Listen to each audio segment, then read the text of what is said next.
Alright my friends, how you all doing? Welcome back to the channel. I hope you are all well and welcome to a brand new episode of Planet Zoo and our zoo build, Highland Zoo. I do hope you are enjoying it my friends. Today we've got another big episode and we're actually going to tackle two brand new enclosures and habitats for the zoo. We'll get into that shortly, but if you missed last episode you'll find the link above now my friends. Do feel free to click that, go get caught up and take a look at everything that we've managed to achieve to this point. The reptile house was last time out and that was a big build, almost a 50-minute episode. It does look like this one's going to be ever so slightly shorter. Do feel free though to go and watch that. You might want to watch that before this because one of the builds that we get involved in today does actually sit alongside the reptile house and even plays a little bit of a part where that is concerned. We're going to get into that in the live section of today's episode. The habitats we're building though, as the title suggests, we're doing a flamingo habitat. That's the one you're going to see in the speed build right now. We begin with those. They are going to be in the gorilla kingdom. We had a nice little piece of space there and I felt would be filled up perfectly with not a too overly sized exhibit. These are animals that don't require too much space and it fits in there really nicely and finishes that area off as well. And then the second sort of half, I guess you could say, of the time lapse and of the speed build today is that of the Galapagos Tortoise, and obviously, as I've kind of said, it goes hand in hand with the reptile house and sits alongside. So yeah, really awesome build for both. I'm relatively happy with the way both of them turned out. I'm really happy with the way the flamingos turned out. I think there's just something about the potential plant work in places of the Galapagos Tortoise one. I potentially might change at a later date, but I think they both turn out really nicely. You'll see in the speed build right now that little platform section. Unfortunately, that's not in the speed build section of the video. I don't know why, but I just didn't include it, and I kind of watched this all back and I can't find it on the footage either, so I don't know if I deleted the original footage of that or if I just decided against it. But a big thing where that was concerned, probably my thinking, is that I actually built that and deleted it 3 or 4 times. I just wasn't happy with the way that it looked. It is a bit of an irregular shape and I think I just had a few problems trying to put that together. Where the speed build is concerned, as I've already said, we're doing a flamingo and a Galapagos Tortoise enclosure in today's episode. You're going to see a lot of the nitty-gritty stuff in today's episode, stuff I've not really shown you that we've done in previous enclosures and habitats. But it's all that rock placement. I'm trying to go with as naturalistic, look in the zoo as possible, but keeping it realistic at the same time. And one thing that zoos are famous for doing is using, fake rock work on the backs and to the sides of some of their enclosures to give it that, feel of the realism. But we all know they're fake. Obviously, in the game, we're using real rock, but that's what I'm essentially trying to do. As the backs and the sides, I want to try to use rocks as much as possible rather than using enclosure walls. I'm sure there's going to be some animals down the line that we're not going to be able to do that for, but where possible I really wanted to do that. We're still going to continue with the tropical stone because it matches up with the gorillas. This whole area needed to feel very much at one with each exhibit. But the nice thing about the flamingos is they are found in so many different places on the globe that we were able to do this. They're found in the salt plains of Africa, found in South America. They're even found in some parts of Europe, on the Italian coast. So they're a very, widespread animal. So we could go with more of a tropical feel for our greater flamingos this time around. Now, one of the things I did say that I was going to do was give you a little info on some of the animals, as and when we were doing them. And I've been doing a little bit of reading where the flamingos are concerned. And what's great about this game as well is that the Zoopedia that they've got in the game is full of really interesting information. You can actually learn so much just from the game. One of the big things I was really surprised at where the flamingos were concerned is that their lifespan is actually really long. In captivity they're known to live up to sort of 60-65 years, which is a hell of a long time, and I don't know why, but I just didn't expect them to live that long. But they have a hell of a life, and it's really interesting to read. But also they do live in sort of flocks of anywhere between 10 and 500. Obviously, we're never going to be able to have 500 in the zoo. By the time you see this in the live section, I believe there's 6. We already have a baby flamingo that has obviously been born in the zoo as I've been sort of playing it along and making sure that the habitat works. So there's going to be 6, and yeah, it's a really nice sized group. Now, I do just want to touch upon a little something where the speed build is concerned. You're going to see right now we've just put down a forage feeder. That's an enrichment item for the flamingos. Obviously, some krill and stuff gets put in there, and they filter the krill through as they eat.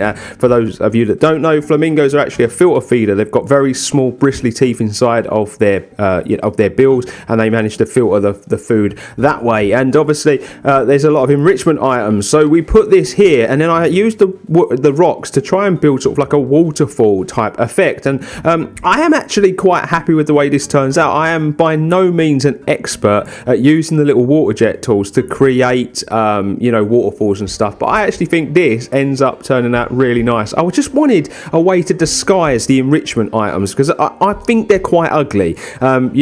Stuff like balls and boxes and things like you've got in the gorilla habitat, there's no way of hiding that, but I think this is a food enrichment item. It's a very flat piece, and if we can hide it and make it feel at one with the habitat, I think that's the best thing that we can do, really. And I think that I managed to achieve that quite well. We make a few subtle changes here and there to the habitat. You're going to see when we get to the live section, I actually completely rework sort of the biome, the shading and stuff on the ground, a lot more sand, and a lot less grass, because they don't actually require too much grass, and I think it does look a lot more natural by the time that we get to the live section of today's video. But I go backwards and forwards from the forage feeder to the walls, and I'm just trying to match it up as well as I can. You will have seen there's a wooden wall at the back. I said I was going to use like a facade. I was just going to use one big fence, and that's exactly what we do. And you'll see eventually in the time lapse we end up building the hard shelter off of that. I thought long and hard about what sort of hard shelter I wanted to do for the flamingos. Some of the other sort of videos that I've seen and some zoos that I've had a look at, they use things like just natural like trees or wooden umbrellas and things like that they place in the habitat. But I was looking at this one, and I thought we don't actually have a lot of land space, so maybe it would be best to build it sort of off the back, and we end up going with a very sort of small shedded shelter that does exactly what it needs to do. It's just somewhere for them to go and sleep and get out of the rain as and when the weather takes a turn for the worst. Because these habitats didn't require as much sort of work to get them up to standard, you're going to see a lot more stuff of me putting down the enrichment items, putting down the food bowls and the food troughs and things like that. So you get a real insight into what it takes to put the entire sort of habitat together where this today's episode is concerned. But yeah, there's not really too much more to say about the flamingos. I think you can just sort of enjoy the time lapse as it goes along. You're actually going to see where the time lapse is concerned now. We're actually putting in those those jet pieces that then end up making this look like a waterfall. And you'll have to let me know in the comment section below what you make of this little sort of mini waterfall that I make, and if you think it looks natural and how you think it looks. And we'll take a good look at it in the live section anyway, ladies and gents. So yeah, do enjoy the rest of the sort of speed build where the flamingos are concerned. I'm just going to go slightly off topic now and talk about some other things, I guess. So obviously today's episode you're going to see 2 habitat builds. I did think about saving these for episode 7 and 8, but I thought it'd be nice we get the 2 in, and then it frees up another episode where we can do a big build. And I think potentially next episode we may move to the if you were looking at it overhead, we will move to the left of the gorillas and sort of up the hill slightly. And potentially I'm thinking about maybe doing the Indian rhinos. Maybe I'm in an R-ing whether or not I want to do that yet. We'll have to wait and see. That or the Komodo dragons, so that we could then potentially get the majority of the reptile zone finished off, because then it would just leave another sort of few spaces to be filled. But I've already got this idea where the reptile house is concerned, to have the Komodos off the back as we discussed last episode, and then off the back of that, so we'd take the path up quite far. I think we might raise the terrain slightly where that point is. We'd raise the terrain up, and then we take a path up there, and then we'd put the orangutans, because the thing about the orangutans, they're actually found, they're widespread in Borneo, and obviously the Komodo dragons are from the island of Komodo. Both of those islands are part of the archipelago that makes up Indonesia. So I think it'd be quite nice to have those two species in a similar area of the zoo. Obviously, they don't share the same enclosure. It'd just be very, very close together. And then we could maybe, even where that sort of area is, concerned, we could maybe theme that ever so slightly. Maybe go with some nice like bamboo fences,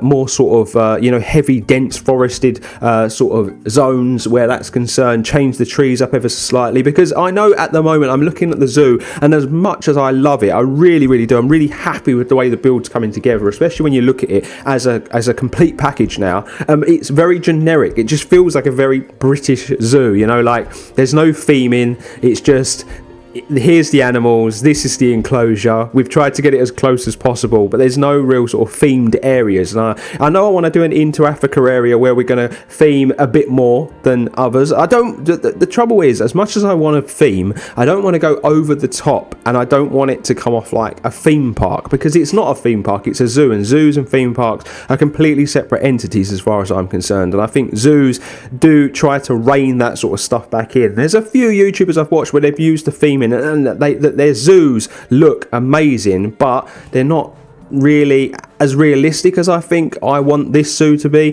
That's the big thing I said in the first episode, is that we are going for a very much ultra realistic zoo, which is why we are creating a lot of these backlot areas. Like you can see in the speed build now, we're not only creating a hard shelter, but it goes off into the backstage area, and then we obviously put doors, because then it makes it look like, rather than the zookeeper having to always go into the habitat, you can just go straight into the hard shelter. Then we make fake doors, so then they can be closed away at night and things like that. We're going for this ultra realism, and I just think when you heavily theme, I don't think where a British zoo is concerned, that's all that realistic. We definitely we tone it down where the theming is concerned, and I've said many a time in most episodes, London Zoo is a big inspiration where this build is concerned, and I think about London Zoo and I think about their theming, and they only really started heavily theming with the new lion area, the tiger area, and the African area, but even then it's done in quite a tasteful way. And I think if I'm going to do any theming, that's exactly the way I want to do it. Like this here, I think this is quite tasteful. This is a nod to them being sort of an African, in a sort of African area next to the gorillas and stuff, with some nice thatched roof and things, but not over the top that it's garish and it takes away from us trying to go with a naturalistic and realistic like habitat. So I hope that sort of makes sense. I'm just kind of picking up on this because a few people were like, maybe you should theme the areas a little bit more. I don't know if it's a bit too boring on the eye, but I think just want to reiterate that we are trying to go with an ultra sort of a realistic look where the zoo is concerned. So I hope you guys understand that, and I hope you kind of see where we want to go with the series, especially with certain animals going forward after this one. The flamingo area, if memory serves me correct, when this bit's done, is done and dusted on the time-lapse. We now move on to the next habitat, ladies and gents, which of course is the Galapagos Tortoise, as I've already mentioned. Now, not only do we do the habitat, but we actually add a bit of a section on to one of those side buildings to the reptile house. So for those that haven't seen last episode, you're going to get a little sneak peek here in the time lapse of the reptile house that we built, and it might even make you want to pause this one and go and watch that one because you can see the grand scale of that building that we managed to achieve. But one of the big things that was happening when I had the game on play for a little while to make sure the animals to find out the animals' needs and stuff was that a lot of the animals in the reptile house, their welfare was reducing quite erratically. They were always thirsty and hungry, and I realised I hadn't put a food hut next to the reptile house, so we put in a really big food hut. This is going to be a mass, it's going to have a mass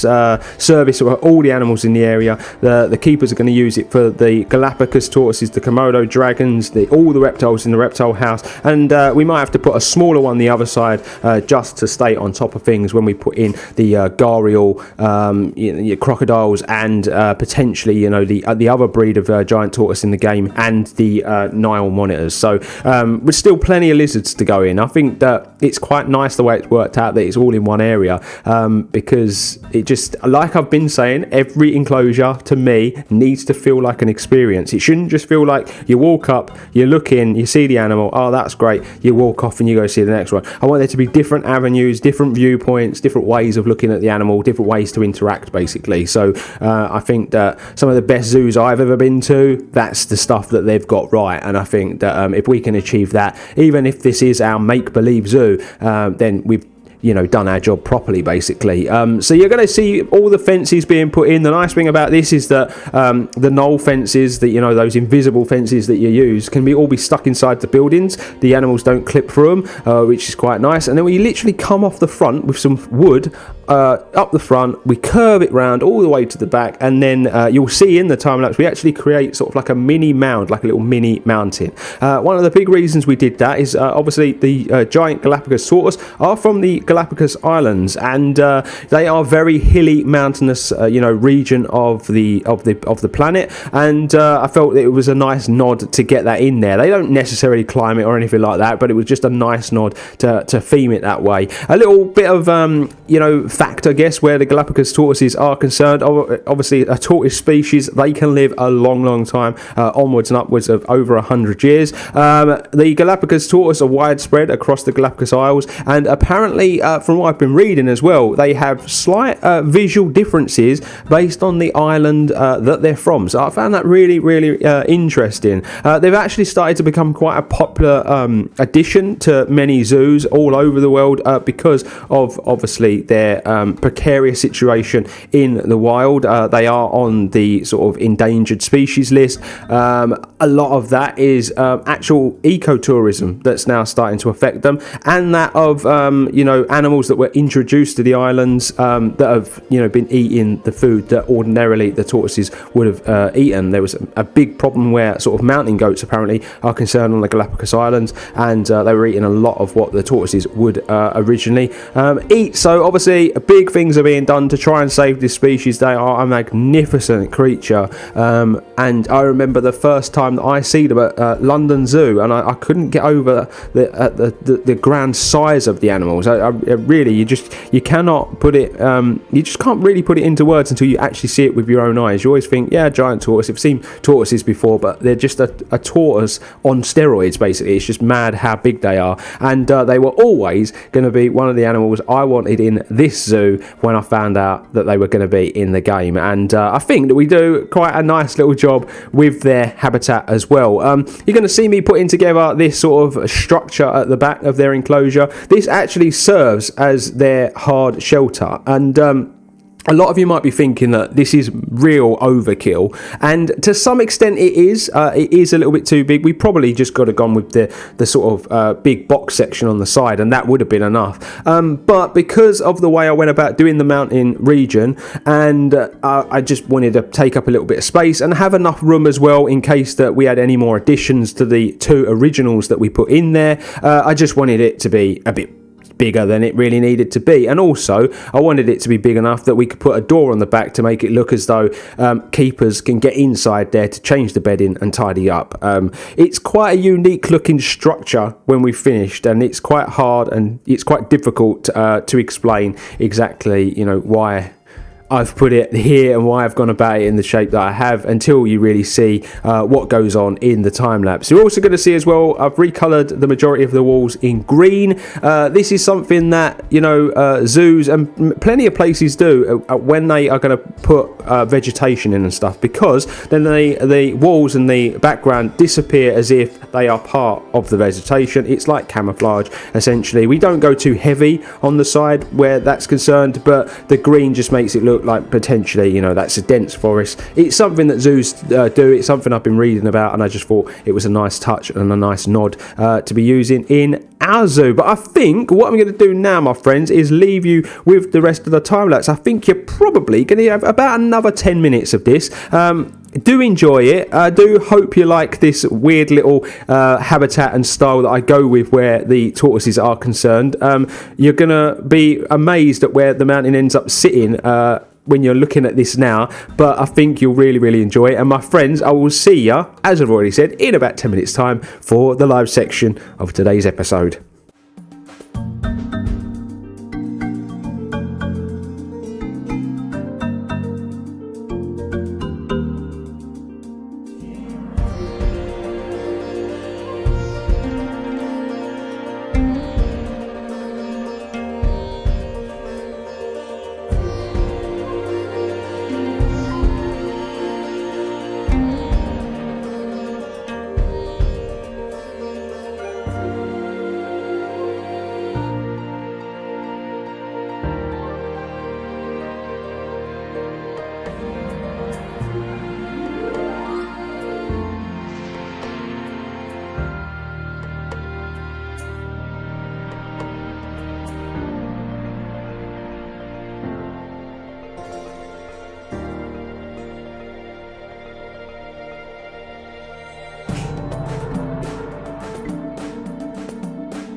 And so, my friends, we are now here in the live section of today's episode, and you join me at Flamingo Point. Yep, that's exactly what I'm calling it. I don't care if you like it or not. That's what I'm going with. But this is the flamingo habitat, and I'm really, really happy with that. As I've already said, we've got 6 flamingos. There's 4 females and 2 males. One of the males, though, is just a bubba. He was born recently where the zoo was concerned. I've got a little bit of talking to do about the gorillas as well. I'm going to update you where their situation is concerned, and we're going to take a look at the Galapagos Tortoise habitat as well. But this is the habitat in all its glory. Probably the best vantage point to look at it, ladies and gents. I think we can all agree it looks absolutely stunning. This is the bit that you didn't see. It's basically a viewing platform. I've put some nice water underneath, so it looks like there's a waterfall.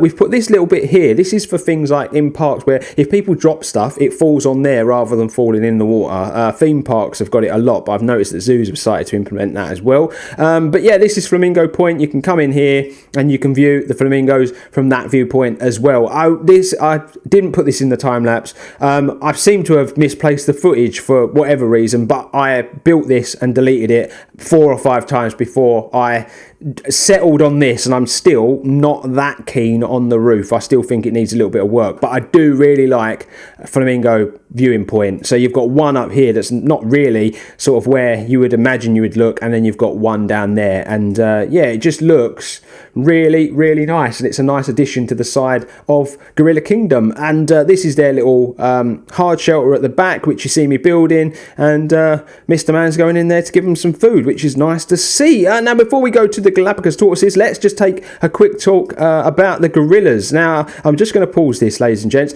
It's all change where the gorillas are concerned. You will remember we originally had 3 females, a male, and then all the females gave birth to 1 baby each. Now, all of the babies matured. 2 of them were sent to the wild, and then I decided to keep this big bruiser, who has the most original of names of Darren, and he ended up being a 5-star animal. And you know, it was one of those where you should keep him around. He'd be good for breeding and good for the breeding program and stuff. But him and Olafemi, who was our original male, were fighting, and so Olafemi has now been traded away. He's gone to another zoo, so we are down to just 4 gorillas once again, but they're all breeding, so hopefully we'll have a couple of babies. Obviously one of these is his mum, and from some of the reading I've seen, they won't interbreed in the game. Now obviously interbreeding is something that can happen in zoos. They try to avoid it, obviously, but I believe this is something that won't happen in Planet Zoo, so we haven't got to worry about that sort of thing. But yeah, that's the gorilla situation. It's all change where they're concerned, but they're really enjoying their time in the habitat, ladies and gents. A little bit about this though, why we are here. You will see we've done a bit more decoration here. I finished all the fences off. I've put a little lean-to over the top here now, just to finish it off. I think it's really, really nice. I was going to put Gorilla Kingdom up here, but I don't really think it's necessary. I like the fact we've just got a little statue there, so you know you're coming into the Gorilla Kingdom. I've still just got to finish this off. I'm really not sure what to do with the edges at the moment, and that's why I've left it. But yeah, then we've done a lot of like this generic planting, all this rough scaping. I've put fences in. This is just a temporary wall, but this is going to be a seating area when I can think of something original to put there. I've started putting signposts in so people know which way to go for stuff. There's one the other end as well. All this fencing's gone in. There's another one here, as I was saying, and yeah, a couple of trees over the entrance, and yeah, it's just starting to come together. It's all really starting to feel at one now with the environment, and that's what I really, really like. There's obviously still some little bits that need doing, but I'm gradually getting there as and when I find the time. This obviously is the reptile house. You will notice we've done some work at the front, just put in some like planters and stuff. I think it's going to finish that off nice. Put a fence around this building. We're potentially going to put some toilets on the front here, because obviously we've only got those 2 toilets in the park, in the zoo I should say. And then we come to the end of today's episode, the last thing I want to look at, and I'll press play again now so you can see these little beauties having a little walk around at breakneck speed. But yeah, this is the Galapagos Tortoise enclosure, and it's growing on me. I know I said in the time lapse I wasn't too sure on I weren't too sure on it. and I weren't too sure on the planting, but it's really growing on me. I separated this sort of sandy area. Here's sort of like the open grass plain, and then obviously we sanded all this up where their hard shelter is, where they would walk around a bit more and wear the grass down anyway. And then yeah, we did this sort of raised sort of scape, and we did this little sort of mountain, this little mountainous region as a nod to the Galapagos Isles. There's a little door that I've put on with the little power thing, so obviously the door can be open and shut when they get put away at night. And obviously we made this little addition here. This acts as two things. This has got the food hut in, and it acts as a walkthrough for the keepers to come in and serve the Galapagos tortoises and eventually the Komodo dragons. So yeah, that's sort of where we're at, ladies and gents, and I think we can all agree that everything is looking pretty fan-bloody-dozy, and I'm really happy with it at the moment. I am just going to pause this because we've got a few problems with the animals, and this is what I was saying about the reptile house. They just don't seem to be served and serviced by the keepers as regularly as I would like, and I've set it to the setting where they have to do it the most as well, so it is a bit of a strange one. But next episode, I guess, is what we should talk about.